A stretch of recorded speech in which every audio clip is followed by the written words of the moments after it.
Bienvenidos al Museo de Instrumentos de Tortura de Praga.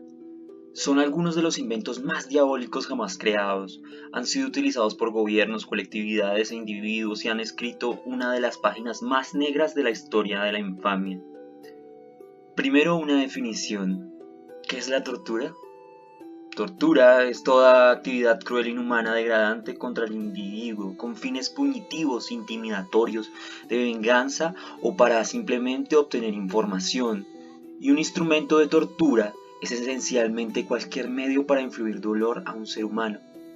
Si bien la tortura ha sido practicada durante toda la historia humana, romanos con crucifixiones o en la actualidad con choques eléctricos, en la Edad Media la Santa Inquisición fue una época dorada para la producción de tan viles instrumentos. La idea de este museo es no olvidar el dolor que tuvieron que soportar las víctimas.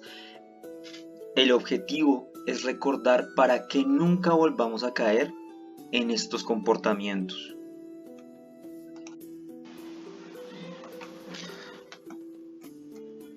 El primer instrumento a mostrar es el péndulo garrucha, uno de los procedimientos más usados por la Inquisición. El acusado es levantado con las manos atadas a la espalda. Al levantarlo, su propio peso produce una dislocación de húmero, clavícula y la escúpula del hombro, utilizado en ocasiones únicamente como una preparación de la víctima para posteriores tormentos.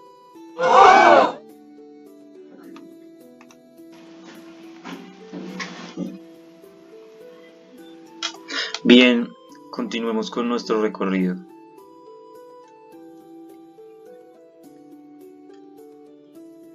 El siguiente instrumento de tortura a mirar es la silla de interrogatorio. Trata de un utensilio básico del inquisidor.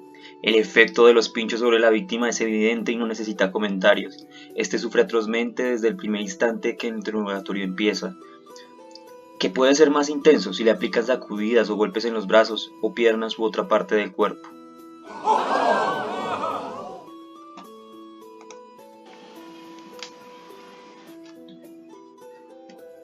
El siguiente instrumento de tortura es el burro español. Colocaba al reo desnudo sobre una cuña de metal muy afilada. Sin necesidad de un torturador, la víctima moría desangrada a causa de las heridas provocadas por la cúspide del potro y las pesas que llevaban colgadas en los pies. Según la cantidad de pesos, alargaba más o menos la vida del torturado. ¡Uy, marica! ¡Muy peligrosa esta montada, marica! Continuemos con nuestra exposición. Esto que ven aquí es el garrote vil. Esta silla que está aquí en la esquina. El garrote vil se sentaba a la víctima y se le fijaba la cabeza a un poste de madera, del que salía, girando un tornillo, un punzón de hierro que penetraba y rompía las vértebras cervicales de la víctima, empujando todo el cuello hacia adelante, aplastando la tráquea contra un collar fijo. La víctima moría por asfixia o por la lenta destrucción de la médula espinal. Este método fue utilizado hasta principios del siglo XX en Cataluña y en algunos países latinoamericanos. En el caso de este método de ejecución, el adjetivo vir deriva del sistema de leyes estamentales en el medioevo. Por una cuestión simbólica, la decapitación con espada se consideraba una pena reservada solo para los integrantes de la nobleza. En cambio, para los villanos, habitantes de las villas o integrantes de la plebe, se mantenía la ejecución vulgar mediante el garrote o garrotazo. Por eso es que este instrumento se llama garrote vil.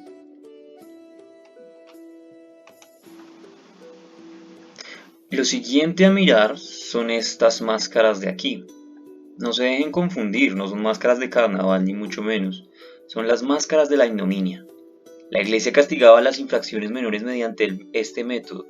Muchas de estas máscaras incorporaban piezas bucales de hierro que mutilaban la lengua con púas afiladas y las hojas cortantes. Las víctimas solían ser expuestas en las salas públicas, en las plazas públicas, donde solían ser maltratadas por la multitud, como en las imágenes de aquí o en las imágenes de acá.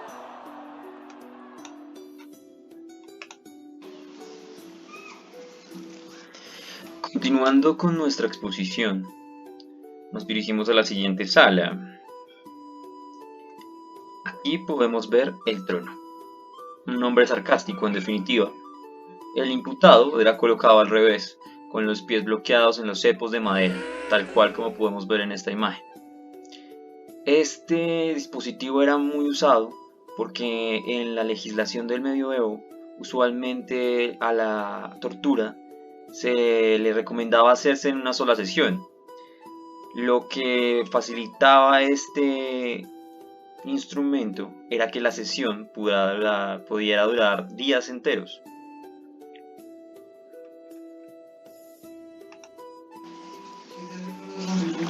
Ahora subamos a la siguiente plaza.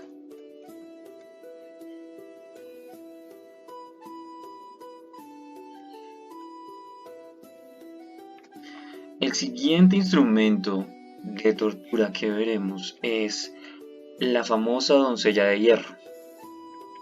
La idea de mecanizar la tortura ha nacido en Alemania, y es allí que ha tenido su origen la Virgen de Nuremberg, la que estamos presenciando en estos momentos. Fue bautizada así, porque vista desde el exterior, sus semblantes eran los de una joven bávara, y además porque su prototipo fue construido e implantado en los subterráneos del tribunal secreto de esta ciudad. El condenado era encerrado en el interior donde úcleos muy afilados traspasaban el cuerpo del desventurado. La disposición de estos últimos estaba también pensada que, aún penetrando en varias partes del cuerpo, no traspasaban órganos vitales, y por consiguiente la víctima estaba destinada a una larga y atroz agonía.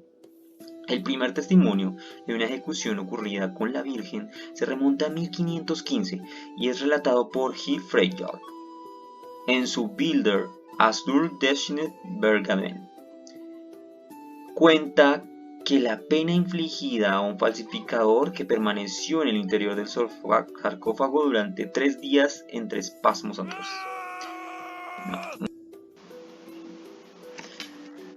Si damos la vuelta podremos observar un verdugo, y la profesión de verdugo era pues aquel que llevaba la ejecución de una persona condenada a la pena de muerte o a penas corporales por la justicia civil o eclesiástica. En general era un trabajo que se heredaba de padres a hijos entre familias.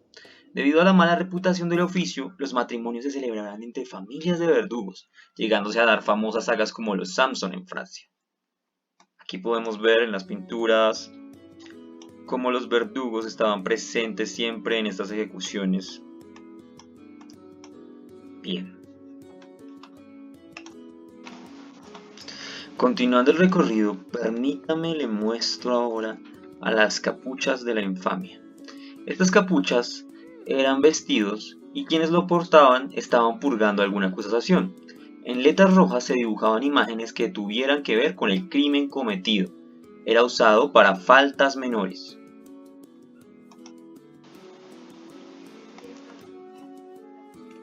Continuemos a la siguiente plaza.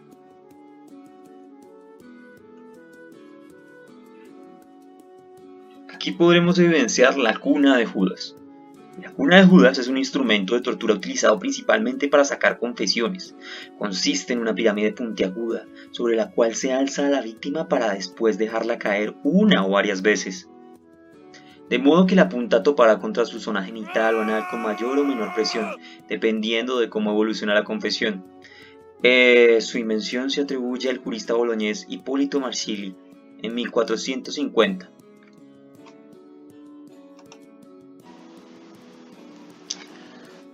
Continuemos con nuestro último instrumento a mostrar, uno muy famoso de la Edad Media, y es el infame aplastacabezas. Este aplastacabezas era un instrumento de tortura aplicado en la Edad Media en Europa, destinado a reventar los huesos del cráneo.